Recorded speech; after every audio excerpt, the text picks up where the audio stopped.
Shri Raju P Nair, ഇപ്പോൾ 10 വർഷത്തെ Modi ഭരണത്തെക്കുറിച്ച് Shri V Rajesh പറഞ്ഞു.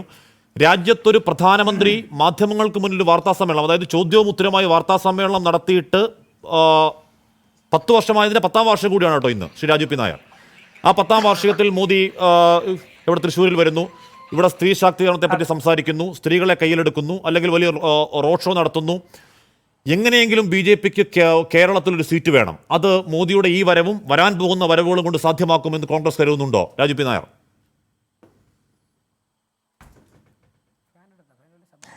എന്തായാലും അത് നടക്കില്ല. നരേന്ദ്രമോദി മത്സരിക്കുന്നുണ്ടെങ്കിൽ അത് കേരളത്തിൽ ഏതെങ്കിലും രാഷ്ട്രീയ പാർട്ടികളോടല്ല, മറിച്ച് സരോജ് കുമാർ എന്ന് പറയുന്ന ആ സാങ്കല്പിക കഥാപാത്രത്തോടാണ്. ഇന്ന് അവിടെ നിന്ന് മോദിയുടെ ഗ്യാരണ്ടി എന്നൊക്കെ പുള്ളി തന്നെ ഇങ്ങനെ പല പ്രാവശ്യം പറയുമ്പോൾ എനിക്ക് സത്യം പറഞ്ഞാൽ ആ ക്യാരക്ടറിനെ ഓർമ്മ വന്നത്. അത് പരിഹസിക്കാൻ വിചാരിക്കരുത്, നമ്മുടെ ചിന്തകൾ എങ്ങനെ പോകുന്നു എന്നുള്ളതിൻ്റെ ഒരു സൂചന ഞാൻ പറഞ്ഞു മാത്രമേ ഉള്ളൂ. പിന്നെ ആ വേദിയിൽ നിന്ന് പറഞ്ഞ സ്ത്രീകളെ സംബന്ധിച്ച് ഈ സംസ്ഥാനത്തിൻ്റെ ഐക്കൺസ് ആയിട്ടുള്ള സ്ത്രീകളെ സംബന്ധിച്ച് അക്കാമ ചെറിയാനെ കുറിച്ച് പറഞ്ഞു, കുട്ടിമാളു അമ്മുവിനെ കുറിച്ച് പറഞ്ഞു, റോസമ്മ പുന്നൂസിനെ കുറിച്ച് പറഞ്ഞു, ഭാഗീരഥി അമ്മയെക്കുറിച്ച് പറഞ്ഞു, കാർത്തയാനി അമ്മയെക്കുറിച്ച്. ഇവരാരെങ്കിലും ഈ പറയുന്ന നരേന്ദ്രമോദി പ്രതിദാനം ചെയ്യുന്ന BJPയുടെ രാഷ്ട്രീയമോ അല്ലെങ്കിൽ ഐഡിയോളജിക്കൽ പ്രോഡക്റ്റ് ആണോ? അല്ല. ഈ സംസ്ഥാനം, ഈ നാട് സംഘപരിവാറിൻ്റെ രാഷ്ട്രീയത്തിനെതിരായിട്ട് നിന്ന് അന്നത്തെ കോളനിക്കെതിരെ നടത്തിയിട്ടുള്ള പോരാട്ടത്തിൽ നിന്ന് എമേർജ് ചെയ്ത് വന്ന സ്ത്രീരത്നങ്ങളാണ്. അവിടെയൊക്കെ നിന്ന് പറയുമ്പോൾ ഒരു ഒറ്റ കോൺട്രഡിക്ഷൻ മാത്രമേ പറയുന്നുള്ളൂ. നരേന്ദ്രമോദിക്ക് കേരളത്തിൽ സ്ത്രീ ശാക്തീകരണത്തെക്കുറിച്ച് പറയണമെങ്കിൽ അത് കോൺഗ്രസിൻ്റെയും അല്ലെങ്കിൽ മറ്റ് രാഷ്ട്രീയ പാർട്ടികളുടെയൊക്കെ ഐക്കണെ കടമെടുക്കേണ്ടി വരും എന്നുള്ളൊരു ദുരവസ്ഥയിലായിരുന്നു ഇന്ന് അവിടെ അദ്ദേഹം. പിന്നെ ഇവിടെ പറയുന്ന ഒരു കാര്യം രാജേഷ് പറഞ്ഞ ഒരു കാര്യം മാത്രമേ പറയാം. സാനിറ്ററി നാപ്കിനെ കുറിച്ച് പറഞ്ഞു. 1 രൂപയ്ക്ക് സാനിറ്ററി നാപ്കിൻ കൊടുക്കുന്നത് നല്ല കാര്യമാണ്. പക്ഷെ നമ്മൾ നിൽക്കുന്നത് 2023-ലാണ്.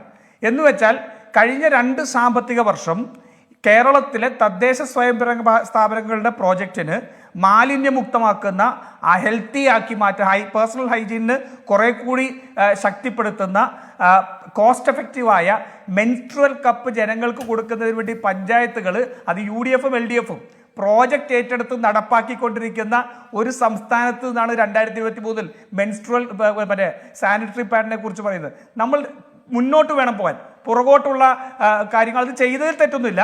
പക്ഷെ അത് ഇന്നത്തെ കാലത്ത് പ്രൊമോഷൻ ആക്കാൻ പറ്റാത്ത കാരണം നമ്മൾ അവിടെ ഏറെ മുന്നോട്ട് പോയിക്കൊണ്ടിരിക്കുക. ഇനി മറ്റൊരു കാര്യം, ഉജ്ജ്വൽ യോജനയെ കുറിച്ച് അദ്ദേഹം പറഞ്ഞത്. ഉജ്ജ്വൽ യോജനയുടെ കണക്കെന്താ ഹാഷ്മി? 9.49 കോടി പേർക്കാണ് ഉജ്ജ്വൽ യോജന കണക്ഷൻ കൊടുത്തത്. അദ്ദേഹം നല്ലൊരു കച്ചവടക്കാരനാണ്. ഗുജറാത്തിൻ്റെ ഒരു പൊതു സ്വഭാവം, നല്ല കച്ചവടക്കാരാണ്. ജിയോ ഫോൺ കൊടുത്തതിന് ശേഷം 500 രൂപയ്ക്ക് ഫോൺ കൊടുത്തു. സാധാരണക്കാരായ മനുഷ്യർ മുഴുവൻ ഫോൺ എടുത്തു. അവസാനം ഫോണിൽ ഇവർക്ക് മറ്റൊരു മാർഗവുമില്ലാതെ ആ ഒരു ലൈഫ് സ്റ്റൈലിലേക്ക് മാറി അവരെ ആ കച്ചവടത്തിനകത്തേക്ക് കൊണ്ടുവരിക എന്നുള്ള ഒരു തന്ത്രമുണ്ട്. പക്ഷെ നരേന്ദ്രമോദിയുടെ ആ കച്ചവട തന്ത്രം ഉജ്ജ്വൽ യോജനയിൽ പാളിപ്പോയില്ലേ? 9.49 കോടി പേർക്ക് കണക്ഷൻ കൊടുത്തു. ഞാൻ പറയുന്നത് പെട്രോളിയം ആൻഡ് നാച്ചുറൽ ഗ്യാസിൻ്റെ ഒഫീഷ്യൽ റെക്കോർഡ്സാണ്.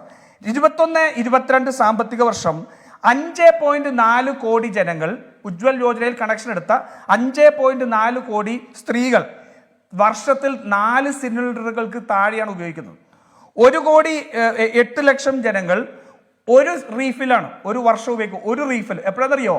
ഈ പെട്രോളിയം ആൻഡ് നാച്ചുറൽ ഗ്യാസിൻ്റെ ഗവൺമെൻറ്റിന് തന്നെ ഒരു വർഷം ഏറ്റവും കുറഞ്ഞ നിലയ്ക്ക് ഒരു കുടുംബം പാചകം ചെയ്താൽ പോലും 8 സിലിണ്ടർ അവർക്ക് വർഷം വേണ്ടി വരും എന്നുള്ള സ്റ്റഡി ഉള്ളിടത്താണ് ഈ പറയുന്ന ഒരു വർഷം 1 കോടി എടുത്തത്. കാരണം എന്താ?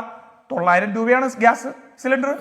അവർക്ക് ഇത് ചെയ്തിരിക്കുകയാണ്, സബ്സിഡി മുഴുവൻ ഇല്ലാതെയാക്കി. അവരുടെ ആ ഒരു റെക്കോർഡ് കൂടി ഞാൻ പറയാം. 2017-2018 സാമ്പത്തിക വർഷം 28,281 കോടി രൂപയാണ് LPGയുടെ ഈ പറയുന്ന ഉജ്ജ്വൽ യോജനയിൽ സബ്സിഡി ആയിട്ട് കേന്ദ്ര സർക്കാർ കൊടുത്തത്. അത് 2019-20 വരെ അതായിരുന്നു. 2020-21 ആ 28,281 കോടി എന്നുള്ളത് 11,896 കോടി രൂപയായിട്ട് കുറഞ്ഞു. സബ്സിഡി നിങ്ങളുടെ ചെലവിൻ്റെ കാര്യമാണ് പറയുന്നത്. അതെപ്പോഴാണെന്നറിയോ? കോവിഡിൻ്റെ സമയത്ത് 3 സിലിണ്ടർ ഫ്രീ ആയിട്ട് കൊടുത്ത സബ്സിഡി കൂടി ഇതിനകത്ത് ഉൾപ്പെടുത്തിയിട്ട് 11,896 കോടി മാത്രമാണ് ഇവർക്ക് കൊടുക്കാൻ സാധിച്ചത്. മനസ്സിലായില്ലേ? ഇനി 2016 എത്രയായിരുന്നു ഗ്യാസിന്റെ സബ്സിഡി ഇല്ലാത്ത ഗ്യാസിന്റെ വില? അന്ന് 527 രൂപ 50 പൈസയായിരുന്നു. ഇപ്പം അത് 900 കോടിയായി. ഇതാണ് ഉജ്ജ്വൽ യോജനയുടെ ചരിത്രം. നിങ്ങൾ ഉണ്ടാക്കി വെച്ച ഒരു പ്രോജക്റ്റ് എന്ന് പറയുന്നത് എവിടെ എത്തി നിൽക്കുന്നു എന്നുള്ളതിന്റെ ഞാൻ അടുത്ത രാഷ്ട്രീയത്തിലേക്ക് കാര്യം പറയുന്നു. ഒരു മിനിറ്റ് എനിക്ക് സമയം തരും. കാരണം ഫിഗേഴ്സ് ആണ്. അതല്ലാന്നുണ്ടെങ്കിൽ പിന്നെ രാഷ്ട്രീയ ആരോപണങ്ങളായിട്ട് ചർച്ച പോകും. അതുകൊണ്ടാണ് ഫീമെയിൽ വർക്ക് ഫോഴ്സ് നോക്കൂ. പീരിയോഡിക്കൽ ലേബർ ഫോഴ്സിന്റെ സർവേ ഉണ്ട്.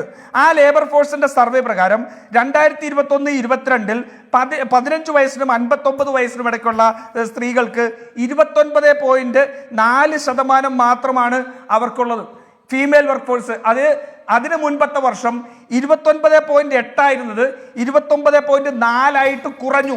എന്ന് വെച്ചാൽ സ്ത്രീകൾക്ക് ജോലി കൊടുക്കുന്ന കാര്യത്തിൽ ഈ നരേന്ദ്രമോദി ഗവൺമെന്റ് പരാജയപ്പെട്ടു എന്ന് അവരുടെ തന്നെ കണക്കുകൾ സൂചിപ്പിക്കുകയാണ്. ഇനി സ്റ്റാർട്ടപ്പ് ഇന്ത്യയും സ്മാർട്ട് ഇന്ത്യ ഉൾപ്പെടെ എല്ലാം പറയുന്നുണ്ടല്ലോ. എത്രയാ ഈ internet mobile association of India ഇന്ന് അവിടുത്തെ ടിവിയും റേഡിയോ കുറിച്ചും അദ്ദേഹം പറയുന്നുണ്ട്. അവരുടെ സർവേ പ്രകാരം 26% സ്ത്രീകൾക്ക് മാത്രമാണ് മൊബൈൽ ഇന്റർനെറ്റിൽ ആക്സസ് ഉള്ളത്. അല്ല, മൊബൈലിലേക്ക് ആക്സസ് ഉള്ളത് 26% സ്ത്രീകൾക്ക് മാത്രമാണ്. 42% അത് പുരുഷർക്കുള്ളത്. ഇനി കാര്യങ്ങൾ പറയാനുണ്ട് ആഷ്മി. എനിക്ക് ഒരു ഞാൻ അടുത്തുള്ള